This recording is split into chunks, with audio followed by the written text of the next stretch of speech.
Welcome, viewers. Imagine a battlefield so brutal, it truly mirrored the darkest days of the First World War. An 8-year conflict filled with toxic gas, muddy trench networks, and massive human wave attacks. This was the devastating Iran-Iraq War, a ruthless clash between two heavily armed nations. It reshaped the region forever. But what truly pushed these neighboring countries into such total destruction? To understand the birth of modern Iran, we must step back into the violent chaos of 1980. In 1980, Iran emerged from a massive and violent Islamic revolution. The nation was facing intense internal turmoil, struggling to build a completely new social order. The military was deeply purged, leaving their armed forces completely weakened and disorganized. Across the border, the ambitious Iraqi dictator Saddam Hussein watched this chaos with interest. He viewed their sudden weakness as a golden opportunity to violently redraw the border lines. Saddam desperately wanted to control the incredibly wealthy oil fields in Khuzestan. Furthermore, he feared that the fiery Islamic Revolution would quickly spread into his own nation. Historical records show that the Iraqi command confidently predicted a swift victory. They moved military assets across detailed tactical boards, planning a massive invasion force. On the other side, Iranian leaders were fiercely preaching doctrines, ignoring the looming threat. By September, tensions escalated beyond control, as border skirmishes became daily. The air was thick with political paranoia, while citizens of both nations braced for a storm. The international community, including the United States and Soviets, watched closely. Many global powers secretly favored the Iraqi regime, hoping to crush the movement. Iraq gathered thousands of heavily armored tanks and soldiers along the tense and fragile borderline. The stage was finally set for one of the longest and most destructive wars of the modern era. Did anyone truly anticipate the nightmare about to unfold across these desert sands? The Iraqi dictator stood proudly over his war map, convinced his army was invincible. He aggressively ordered his seasoned generals to prepare the preemptive military strike. Sirens began to wail across the oil-rich border towns, signaling the terrifying dark era. The peaceful desert landscapes were suddenly transformed into heavily fortified staging grounds. Iranian border guards stared into the dusty horizon, unaware of the armored storm. Decades of fragile peace were shattered by the deafening roar of advancing Iraqi artillery. The political gambling of one arrogant leader would condemn millions to a devastating fate. Heavy transport vehicles aggressively carried countless tons of deadly munitions to the front. The hot desert sun fiercely beat down upon the steel armor of the invading Iraqi force. With a single ruthless command, the mechanized invasion of Iranian territory began. The earth shook violently as the massive steel tracks of invading tanks crossed the boundary lines. In September 1980, Iraq launched a massive invasion deep into Iranian land. Hundreds of fighter jets viciously bombed the unprepared Iranian air bases and oil plants. The heavily armored Iraqi divisions quickly captured several key border cities. They mistakenly believed that the fractured Iranian army would collapse in a few short weeks. However, this foreign invasion instantly united the divided Iranian people. Facing a shortage of modern weapons, Iran had to rely on the sheer willpower of its people. Thousands of young and passionate volunteers rushed to the front lines to defend their new republic. These brave civilian militias, known as the Besiege, were armed with little more than rifles and pure faith. Many wore bright red headbands, symbolizing their willingness to fall as holy religious martyrs. They were famously given plastic keys, guaranteeing immediate entry into paradise. The reality of the conflict shifted from a fast assault to a static and brutal trench war. The battlefield transformed into a horrifying nightmare of muddy trenches and heavy barbed wire. Without equipment to clear explosives, the Iranian command made a chilling tactical choice. They aggressively deployed human wave attacks, sending young men directly into the minefields. Countless young volunteers fearlessly sprinted through explosions to clear the deadly path for the army. The sheer scale of this tragic human sacrifice deeply shocked the whole international community. Heavy rain turned the battlegrounds into inescapable swamps of mud, crimson stains, and shattered metal. Iraqi soldiers, safely entrenched behind heavy machine guns, fired endlessly into the crowds. Despite taking tremendous losses, the relentless Iranian human waves pushed invaders back. The mighty Iraqi military machine became bogged down in the fortified border swamps. By 1982, Iran had fiercely managed to reclaim almost all occupied territories. The quick victory Saddam promised his people became a grinding and devastating stalemate. But instead of accepting a peaceful ceasefire, Iranian leaders chose to counterattack. They deeply wanted to punish the aggressor and export their radical revolution to Iraq. Would you have chosen to stop at the border, or would you ruthlessly march on to destroy your enemy?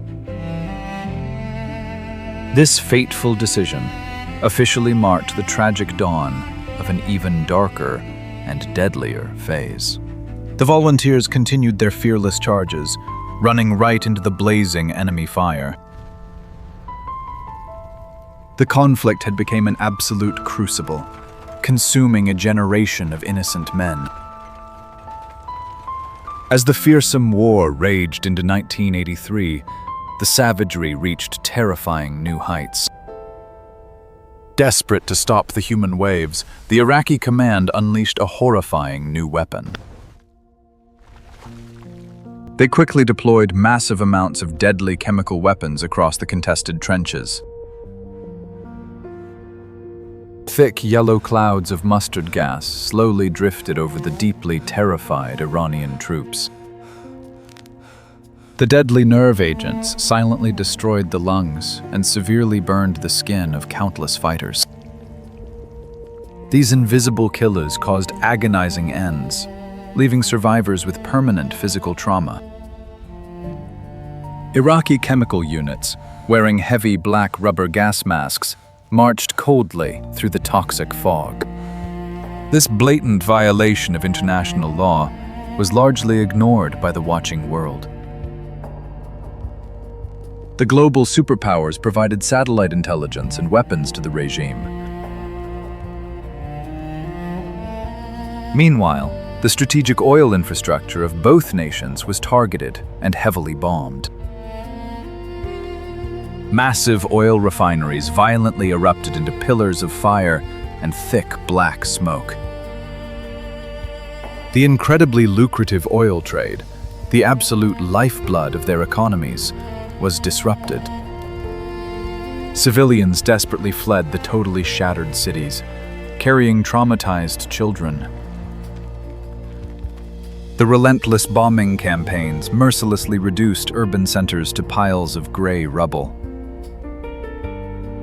Yet, in this apocalyptic hellscape, Iranian forces refused to surrender their sacred land. Forged in this crucible, the Islamic Revolutionary Guard Corps emerged as a terrifying force.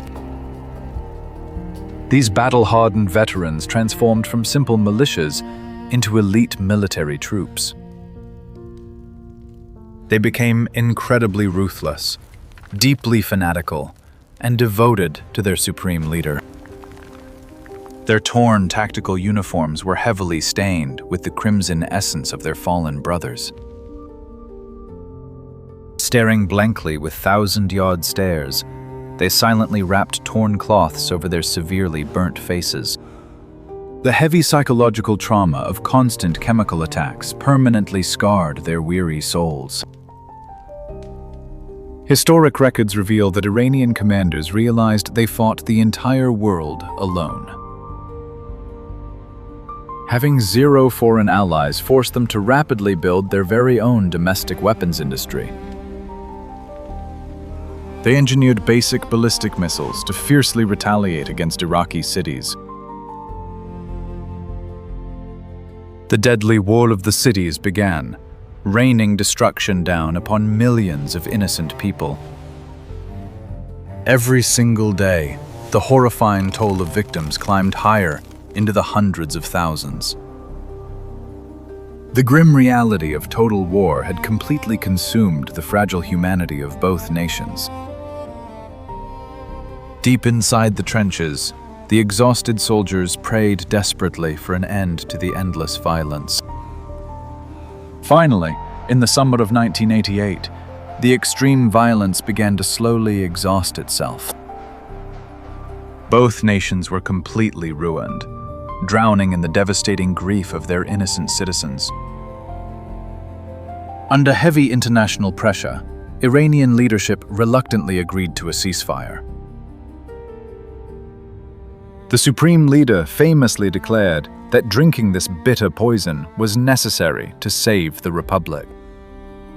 The massive guns finally fell silent across the heavily scarred and deeply toxic desert battlefields. When the thick smoke finally cleared, the grim reality of this devastating conflict became crystal clear. After 8 horrifying years of endless battles, the international border had not moved a single inch. Nearly 1 million human lives were tragically lost in a meaningless territorial dispute. But beneath this tragic physical devastation, a profound psychological transformation occurred. The supreme feeling of absolute isolation had permanently hardened the Iranian mindset. They swore that their nation would never again be completely defenseless against any major foreign threats. They deeply distrusted the entire Western world for heavily arming their bitter and aggressive enemy. This extreme political paranoia gave birth to a completely new and radical defense doctrine. Iran began aggressively building a vast and powerful network of heavily armed militias. They sought to fight their future battles far away from their very own fragile and vulnerable borders. The devastating trauma of the brutal war also drove their highly ambitious nuclear program. They fiercely believed that ultimate deterrence was the absolute only guarantee of future safety. The once fractured national military was now dominated by the Revolutionary Guards. These battle-scarred military veterans fiercely controlled the entire domestic political landscape. Across the border, Iraq was left drowning in massive and completely unpayable global debt. Saddam Hussein's aggressive military machine bankrupted his once incredibly wealthy country. This massive financial crisis would soon push him to invade neighboring Kuwait just a mere 2 years later. The horrific 8-year war had tragically achieved nothing but endless suffering and tragedy. Countless grieving mothers forever mourned the tragic loss of their very brave and innocent young sons. The deeply scarred landscapes remained heavily littered with thousands of deadly, unexploded landmines. Modern Iran was violently forged within this horrific crucible of endless devastation. The tragic ghosts of the trenches continue to dictate their national foreign policy today. A solemn reminder that in the brutal realm of modern warfare, there are absolutely no victors. Looking back at this tragedy, do you truly think this brutal conflict was ultimately unavoidable? Or could different leadership have saved millions of innocent lives?